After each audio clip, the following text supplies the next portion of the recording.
Hey everybody, I'm Brian. Let's go do some woodworking.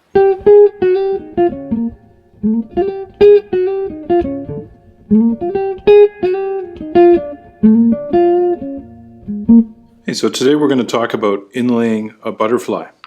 I call them butterflies. Some people call them Dutchmans, bow ties, whatever you like to call them. Doesn't really matter. I like to make them with a round profile on the end. I think it looks nice. Some people put round profiles this way as well. Doesn't really matter. It all serves the exact same purpose, to hold the wood together, or in this case, to cover up a defect, which is why I'm doing it, and also for the demonstration. I've gone to the bandsaw and I've cut out this shape, and right now all of the edges on here are at exactly 90 degrees. I set my bandsaw up nice, so everything on here is square, and that's not what I want. What I want is for the entire butterfly to be just slightly tapered. And when I say tapered, I'm talking about maybe a degree at the most. And that's so that when I inlay it, it wedges its way in and there's no gaps around it. It's a very tight joint. That's what I'm going to go for. So I'm going to go ahead and show you how I do that, and then I'll show you how I inlay it.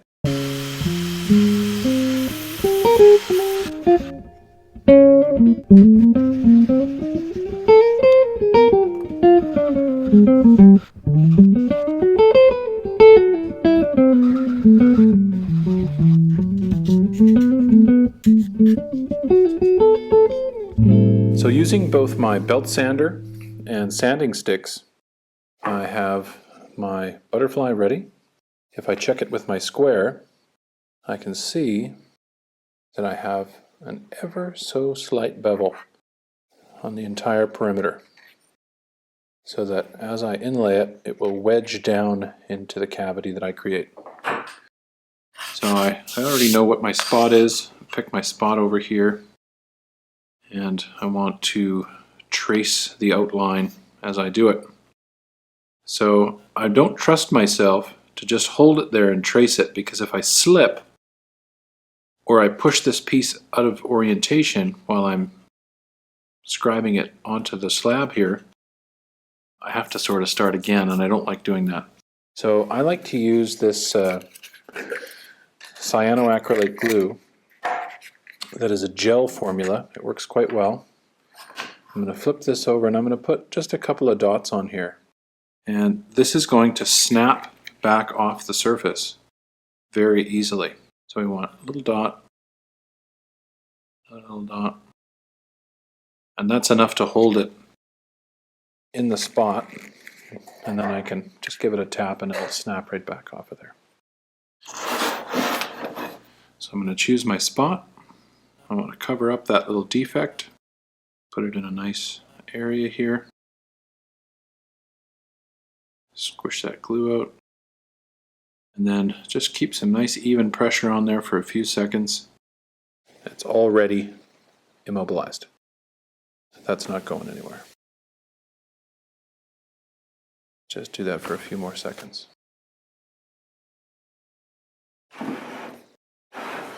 Now, to transfer the piece onto the slab, you can use an Olfa knife, which is what I prefer. I've put a fresh, brand new blade in here, and that's what I'm going to use. You can also use, for all kinds of inlay, this type and other types, you can use a scalpel, and those are really great.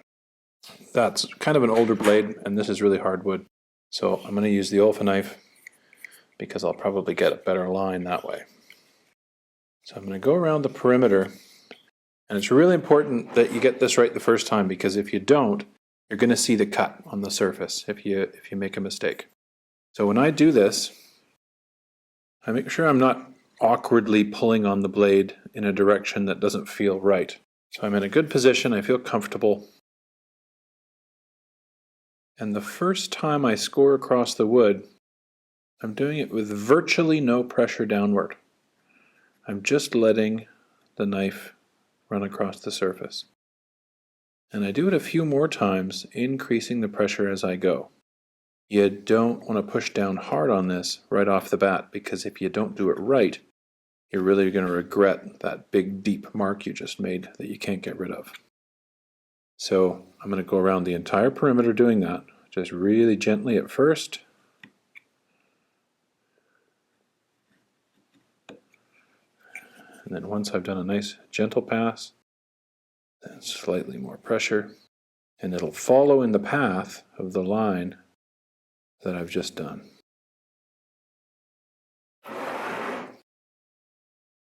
This is the exact same technique that you use if you're doing decorative inlay and you're inlaying a flower or something into the surface of a headstock on a guitar or a piece of furniture. It's exactly the same technique.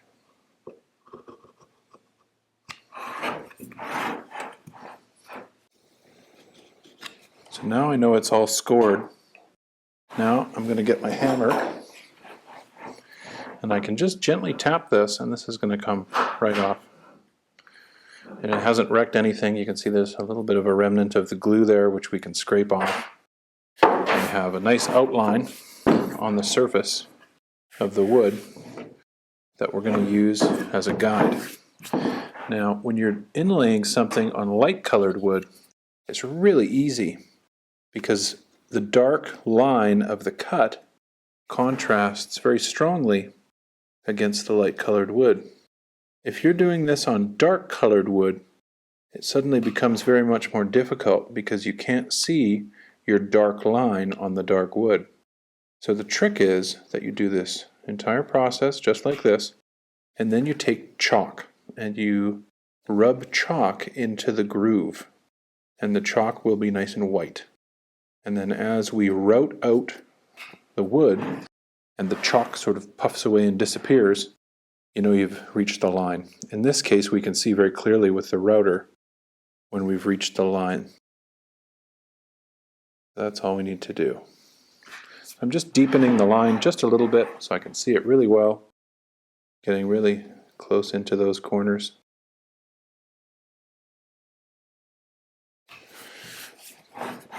And there we go. And now I'm going to talk a little bit about what I'm going to use to route it out. So first of all, I'm going to say that every time I route something out, I do it in stages, 1/8 of an inch at a time. I do not try and route out the depth of that piece of wood all at once. That's dangerous, and you shouldn't do it. You should little steps. If you feel more comfortable routing a 1/16 of an inch at a time, then you should do what you feel comfortable doing. But do not try and take out a whole bunch of wood at once. It's not safe. So I'm comfortable with doing 1/8 of an inch of wood at once, so I have this set to the depth of 1/8 of an inch. And most of these types of tools are very dark on the inside there. When you're doing inlay work, you can't see inside the cavity. So I've taken a camping headlamp and strapped it on here. And that allows me to light up really well inside of there, and I can see the shadow cast by my cut line really well.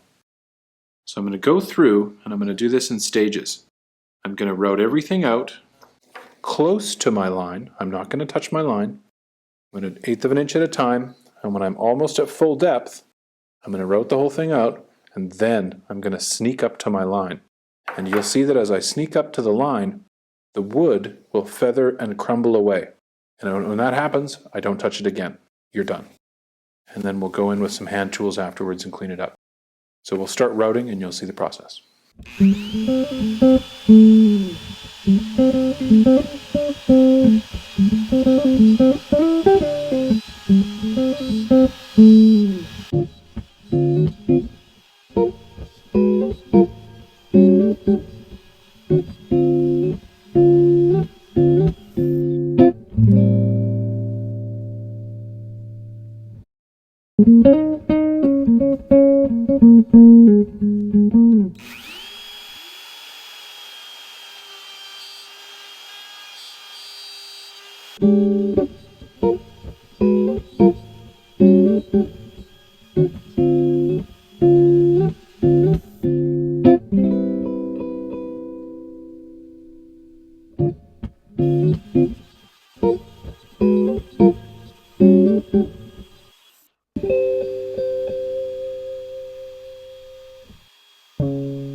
I've sharpened up my edge tools. Because I have a curved edge here, you could do those with a gouge, but I have little chisels I do them with. So I go around, and you can very clearly see around the perimeter inside of here that there's a small shelf where we cut with the knife. You can see the ridges that were created by the router. So I'm going to put my edge tool right on that area where the knife ran. And I'm going to go around and I'm going to pare away the wood following that knife curve. And I'm going to go around and I'm going to do that same thing. I'm on a flat surface now, so I can use a larger chisel here. Put my chisel onto the knife curve.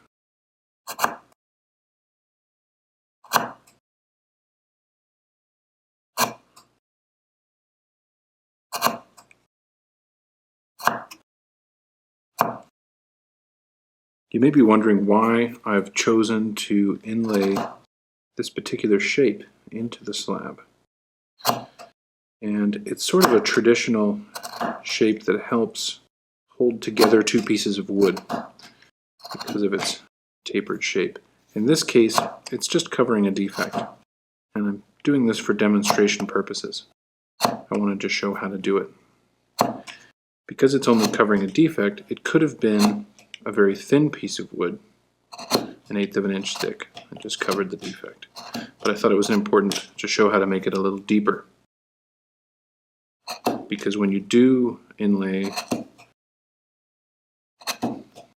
butterflies or Dutchmans or whatever you call them into larger pieces of wood, they shouldn't be really thin because they won't work. It has to be thick enough to be strong to hold the pieces together, and if it's not, it won't serve its intended purpose. So this is a thickness that I would generally call about as thin as I would go for putting some of these on a piece of slab furniture.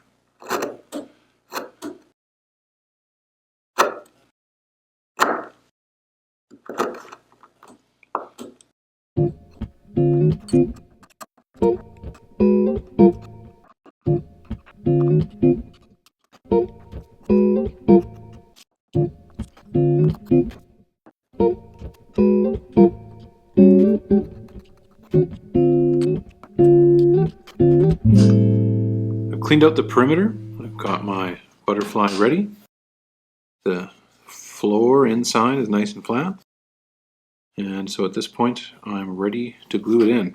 If I take it and I just sit it on there right now, it does fit, but I can't push it in because it will wedge. And there's no getting it back out again. So this is sort of a one-time deal. You want to make sure that you have the orientation correct. So I generally just put a little triangle somewhere so I remember which way it goes. This piece still has those little crazy glue dots on there. I'm going to go ahead and just take a scraper, flatten that back out again. I know my orientation, and so now I'm ready to go. So I'm going to use Titebond Original wood glue, which is an aliphatic resin glue. This is going to be just fine for what I'm doing here. Spread all that around into every nook and cranny. Make sure that I get a little bit of glue up onto the edges, all the way around. And now the important thing is a little bit of glue all the way around this piece. This is what's going to spread glue along the surfaces. I don't have to cover these surfaces. It'll just make a big mess if I do that. This will self-spread the glue as it goes. I'm taking the glue out of the bottom of here because you don't need puddles. It's not going to serve any purpose.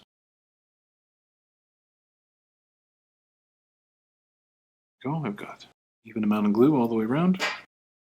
Got some glue inside my cavity. And cross your fingers, because you only get to do it once. So I'll sit that in there.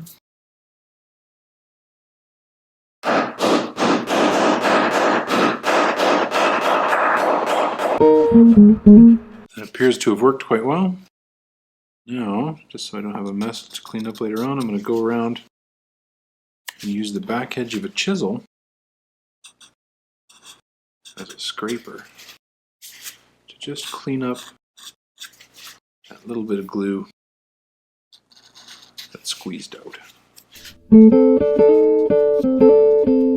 As I'm cleaning this, I'm looking at that edge, and I'm really happy with how tight that is, which is why we put a bevel on it. It's not enough of a bevel to split anything or break everything, but it's enough of a bevel to make it a nice tight fit, which is what we want. It serves absolutely no purpose if it isn't tight.